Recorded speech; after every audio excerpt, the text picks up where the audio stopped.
Bike না হেরে গেলি বেড়ে যেত।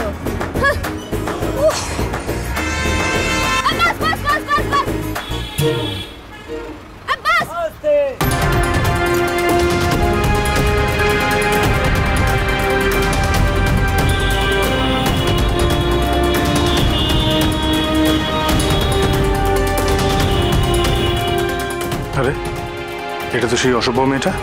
এই সারাক্ষণ একদম গরম চাটুর মতো হয়ে থাকে কেন? হ্যাঁ আরে যাও তো যাও, নিজের চরকাইকে তেল দাওগে। অসভ্য জানোয়ার কোথাকার। রাস্তায় এমন সব অসভ্য বোকা বোকা লোক বেরোয় না যে ট্রাফিক আইন অবিধি মানতে পারে না, বুঝলে? আপনি ঠিক আছেন তো স্যার? হ্যাঁ আমি ঠিক আছি মহারাজ। আচ্ছা, তোমার বাইকে কন্ট্রোল আছে তাই তুমি এইভাবে দাঁড়াতে পারলে, অন্য কেউ হলে তো অ্যাক্সিডেন্ট হয়ে যেতে পারতো। আর এমনিভাবে তো অন্য মানুষের অনেক ক্ষতি হতে পারে, তাই না?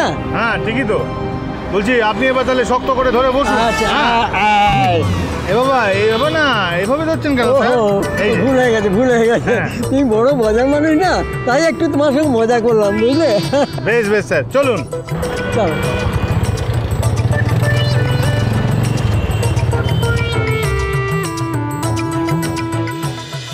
চাকরির নাম করে কতদিন ফ্যা ফ্যা করে কাটাবো? একদিন গড়ের মাঠ, একদিন শপিং মল, একদিন সিনেমা যাওয়ারও টাকা নেই আমার কাছে। মায়ের কাছে যে টাকা চাইব, মা যদি আমাকে ধরে ফেলে ফট করে, অফিস থেকে তো আমাকে ঘাড় ধাক্কা দিয়ে বার করে দিল। Out, just get lost from here. সভ্য মহিলা।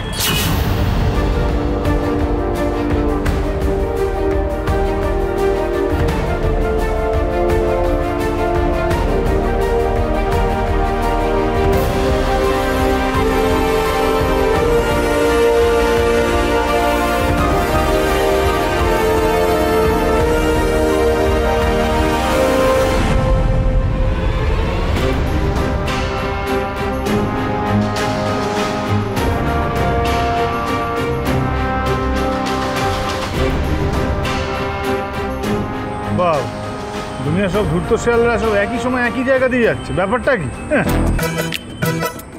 এটা গেল কোথায়? তুমি তো বড় মজার মজার কথা বলো মহারাজ। না না মাস্টারমশাই, এই তো সিগন্যাল দিয়ে দিয়েছে।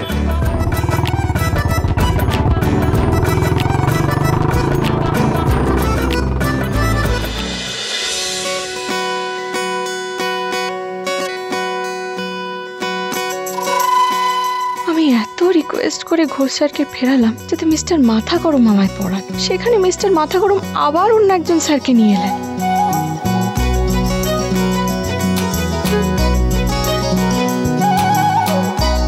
কিন্তু মুখে কিছুই বলছো না, কি দরকার হলে তো বলবে। পূজা মা, তোকে অন্য কোনো দিকে মন দিতে হবে না, তুই পড়াশোনাটাতে মন দে।